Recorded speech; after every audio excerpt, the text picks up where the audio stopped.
If you've ever picked a font just because it looked cute or aesthetic, same.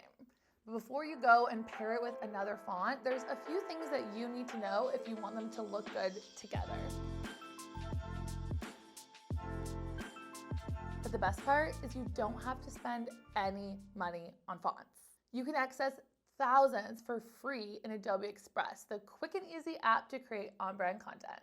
Let's break down the 8 rules for pairing fonts like a pro, even if you're not a designer. A good font pairing does one thing really, really well. It creates clarity, not competition.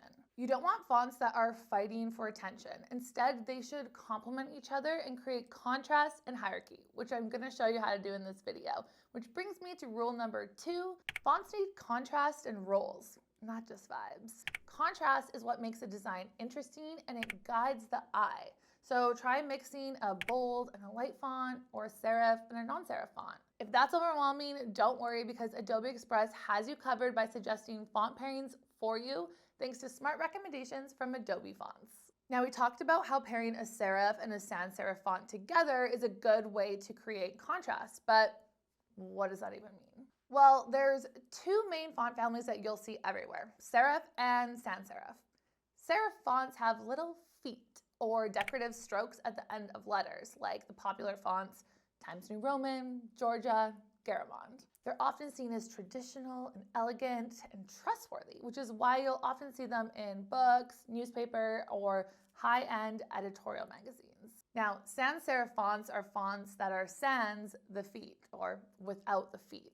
They're clean, simple, and modern, like Helvetica, Arial, or Futura. Sans serif fonts feel minimalist, friendly, and they're really easy to read, which is why they are great for social media graphics. Now, when you combine a serif and a sans serif font together, you get a really timeless, high contrast look that always looks good. A premium Adobe Express account gives you access to over 30,000 licensed fonts, so you have endless options to choose from.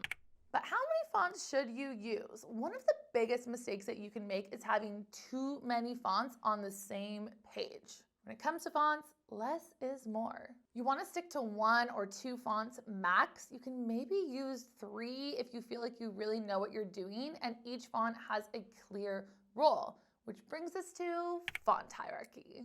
Fonts aren't just there to look pretty. Each one has a really specific role that they need to play to communicate your message, which is called hierarchy. When you assign each font a job, your design becomes a lot easier to follow. So we're gonna start off with the headline. This is the star of the show. It should stand out, it should be bold, and instantly communicate the main point. Whereas the subhead is the supporting actor. This font should still be noticeable, but it shouldn't be louder than the headline. A lot of the time, it's the same font, but it's just in a smaller size or a different weight. Now the body font, that's like the narrator. This is where the story really happens and it has to be readable, especially on mobile. You want to use a clean, legible font, usually a sans serif with consistent spacing and consistent sizing. No frills, no distractions. As a bonus, you can have an accent font, which is really the scene stealer. This is a great font to use for calls to action, and it can be something with a little bit more flair, but you only want to use it in small doses. When you've picked out your font pairings, you can add them to your brand kit in Adobe Express and set up your font hierarchy. This way, when you click to apply your brand kit to a template, the right fonts will be used in the right hierarchy, making it so much easier for anyone looking to create awesome looking designs. Now remember how less is more when it comes to fonts? You don't need new fonts if you want to create contrast and hierarchy. Instead, you can use variations of the same font family like bold, italic, thin, or all caps. This helps create hierarchy and keeps your brand consistent without cluttering your design. Okay, now not to overwhelm you, but there's one more font type we have to talk about, and that is display fonts. Display fonts have a lot of personality, but you want to use them sparingly and with intention. Remember that font hierarchy? If you're using a display font, make sure it's the headline and not the body. Now, even if you follow all of the font pairing rules, your design might still feel a little off, and that's because the fonts just don't match your brand vibe. So how do you make sure that your fonts are on brand? Let's start by thinking about our brand personality. Are you elegant and refined?